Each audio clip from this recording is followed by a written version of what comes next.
Oh, history. It's full of gun makers who clearly said, yeah, this probably won't explode in your hands, and then built it anyway.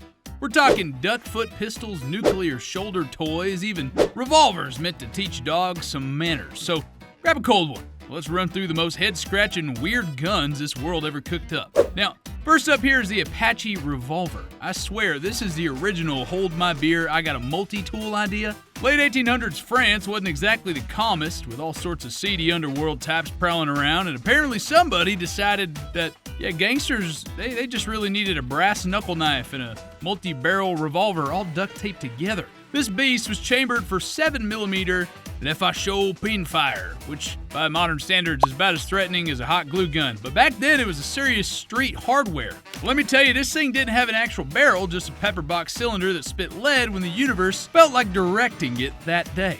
Range? Accuracy? If you could reach out and slap your target on the head, you're probably close enough to get the bullet somewhere important. The brass knuckles folded out so you could rearrange someone's dental plans before popping them in the gut. And if that didn't seal the deal, you'd flick a teeny tiny stiletto blade for good measure. It was basically the Dark Souls build of the 19th century French crime. Chaotic, sloppy, and guaranteed to either end the fight quick or go hilariously wrong. Makes you wonder if these old Parisian thugs were the OG doomsday preppers, just with less ammo stockpiled in their mom's basement. Then there's the Duckfoot pistol, which honestly kind of sounds like the name of a ska band. Bring back ska.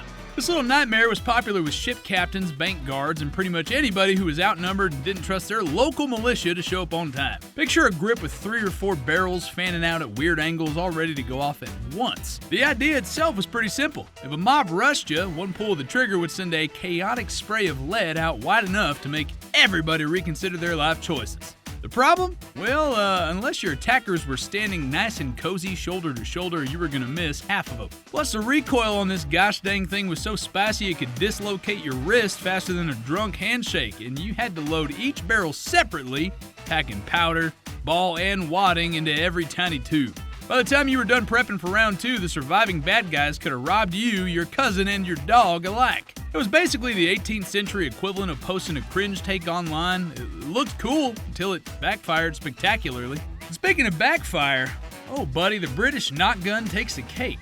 Picture a British sailor in the late 1700s all cocky on rum rations, getting handed a musket with 7 .46 caliber barrels bundled together and told, hey, go clear that deck, mate. Hold on. Go clear that deck, mate. There we go. The Nock Gun was designed by James Wilson and manufactured by Henry Nock to stop boarding parties dead in their tracks. Now, in theory, 7 simultaneous shots would shred enemy sailors climbing over the rails, but in practice, you pull the trigger and boom, guess what? Your shoulder's getting wrenched clean out of its socket. Some unlucky souls even snapped their collarbones, and if that wasn't enough fun, the muzzle flash could set the ship's rigging on fire. Imagine explaining to the captain how your fancy new wonder weapon just torched half the sails. Sailors wised up quick, decided they preferred swinging cutlasses and yelling insults to blasting themselves into a medical discharge. Pause.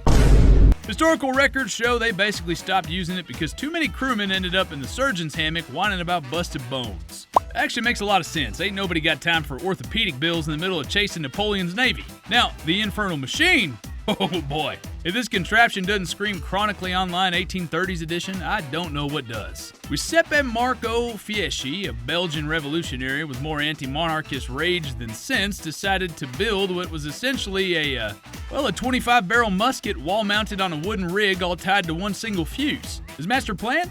Take out the fancy King Louis Philippe entire entourage as it paraded through Paris. And by master plan, I mean, hope this janky death box doesn't immediately blow up, end quote. Spoiler alert, it half worked. The thing misfired in weird ways, but still managed to kill 18 folks and wound 22 more. Meanwhile, Fieschi himself got shredded by shrapnel from his own poorly built murder contraption. Reloading the dang thing was so laughably tedious that even if he'd survived the initial blast intact, he probably would have given up halfway through restocking each barrel. This was humanity's first documented attempt at a true spray and pray. Only the prayer was mostly, please don't blow my head off right now. But let's jaw about that so-called Puckle Gun, which already sounds like something your weird online buddy would name his home-built pipe blaster. This early flintlock revolver design slithered out of 16th and 17th century Europe back when folks were still figuring out soap. The idea was actually pretty genius on paper. Someone finally said, hold up, Why are we only shooting once and poking around for 20 minutes with a ramrod while the other guy reloads too? So they made a rotating cylinder with multiple chambers, a true grandpappy to the classic 6-shooter, except, well, it's about as refined as a Walmart scooter on Black Friday. The ignition was wildly unreliable. Flintlocks already had enough issues sparking consistently. Now, imagine trying to line up multiple tiny chambers to fire one after another without fouling up. If it didn't go and a sad little fart of powder, you were pretty lucky. But holy smokes, here's where history went off the rails. There's this real bizarre design spec that some of these pickle guns were arms with both round and square bullets, with the square ones supposedly meant to convert Muslims by causing nastier wounds. And honestly, that's the most chronically online medieval comment section energy I've ever heard. Like, bro, you really thought geometry was gonna bring someone to Jesus? It's total folklore level nonsense. Even if they tried it, it did absolutely squat, except maybe even jam more. Practically, these awkward revolvers were more heavy novelty than dependable weapons. You know, the kind of thing you'd show off to your drinking buddies after 4 pints while they politely fake being impressed. It was a Renaissance version of a meme gun build. Yeah, fun to flex and absolutely tragic in an actual fight. But you ever wanted to shoot someone off a corner but not expose yourself out of cover? Yeah, me too. That was the original thought behind Krummlauf, which is just peak World War II German hold my pretzel and watch this mentality. We're talking about curved barrels. This thing was an actual curved barrel attachment for the Sturmgewehr 44. Yep, a gun barrel that literally bent around corners. They built versions bent at 30, 45, and even a totally cracked 90 degrees, plus threw a tiny periscope on top so you could peek while staying behind cover. Now, in theory, that sounds metal as heck. Clear out a trench or doorway without catching one between the eyes. Except, you know, physics. Bullets do not like to bend corners, and turns out, most rounds end up being deformed, fragmented, or just straight blew through the inner wall of the barrel, absolutely wrecking it in under 300 shots. So while some German engineer is probably scribbling away thinking he cracked the code, the average soldier was left with a gun that literally destroyed itself faster than my willpower on leg day. The Wehrmacht mostly stuck these on armored vehicles for close defense, where if it blew apart, at least it didn't vaporize the shooter's jawline. Now, let's strut on over to probably the most unhinged weapon the US ever let loose on the world stage, the Davy Crocket Gun. Imagine looking at your standard bazooka and saying, you know, there's just not enough boom. Let's attach a nuclear warhead to this bad boy. That's pretty American, and it's exactly what American brass did in the 1950s. Figuring infantry squads and paratroopers could stop Soviet tanks by lobbing literal tactical nukes at them. Yeah, it fired M388 nuclear projectiles packing a yield of roughly 0.01 to 0.02 kilotons. Tiny by nuke standards, sure, but still enough to pancake a city block. The thing is, the Davy Crocket gun had a maximum effective range of about 1.25 miles. Now let your caffeine-addled brain do the math here. You're nuking something just a mile away. Fallout don't care about your little helmet liner there, bud. It's still roasting your eyebrows off and giving you a souvenir glow. Troops trained by these things were fully aware they were basically a tactical, we might all go down together card. The whole concept was raw Cold War fever dream energy. I mean, if Twitter existed then, you'd see soldiers posting selfies captioned, about to YOLO my entire platoon to nuclear ash. #blessed. But then, we come to my personal favorite slice of Civil War nonsense, the coffee mill sharps. The Union Army ran almost entirely on caffeine. Each soldier was issued up to 36 pounds of beans a year. And trust me, they brewed that sludge so thick it could float a horseshoe.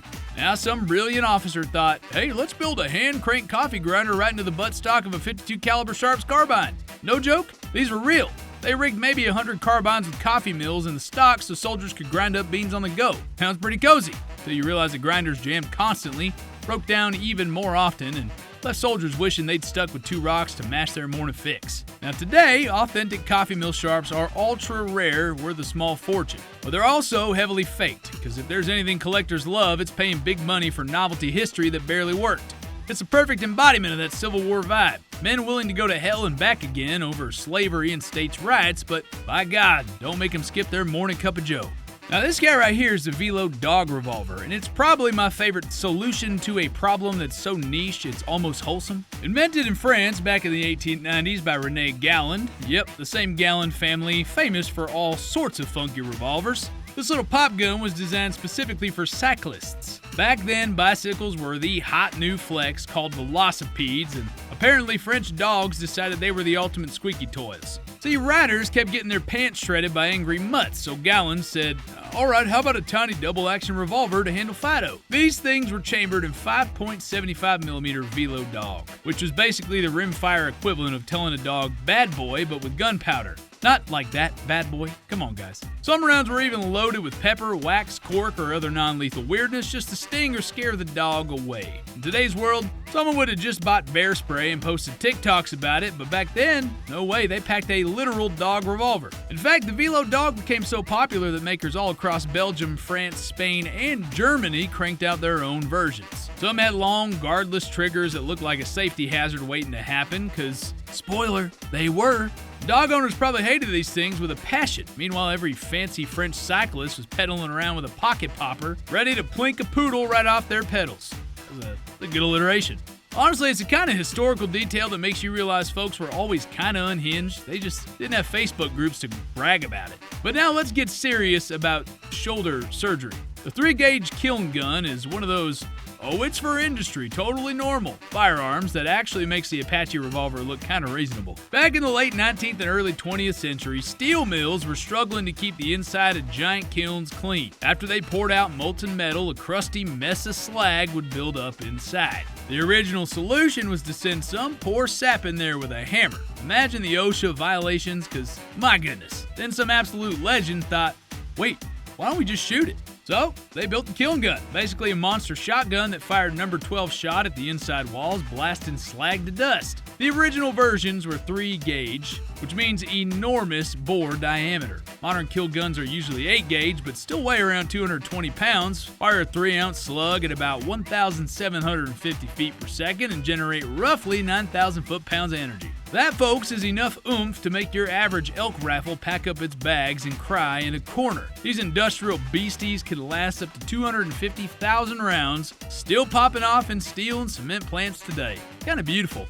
Proof humanity never met a problem they couldn't solve by strapping more gunpowder to it. The only reason you don't see influencers buying one for home defense is because it'd actually collapse the living room floor. Now, we're gonna wrap up this carnival with the wind cannon. Buddy, check this out.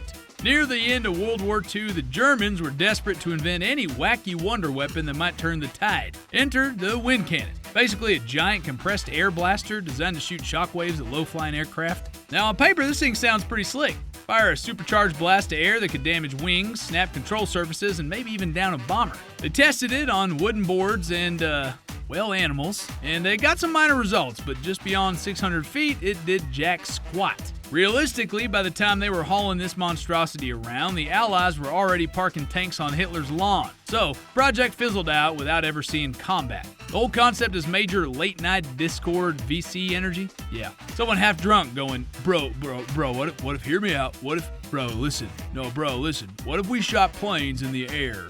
Yeah, it's also a perfect punchline to all those weird old History Channel specials with ominous music whispering, Axis super weapons. Yeah, sure, if you could count a giant whoopee cushion for a Luftwaffe bomber, as a weapon, sure, yeah, go. Anyways, there you go. Proof that history's packed tighter with weird gun nonsense in your uncle's attic. Alright, maybe not quite that much. From dog zappers to industrial boomsticks to ear and air farts. Yeah, we sure have come a long way. Or maybe not. If this made you chuckle, drop a comment about which contraption you'd be dumb enough to try. Don't forget to hit the like button harder than a Nock Gun kicks and slap subscribe so we can keep roasting humanity's questionable ideas together. We'll catch you next round.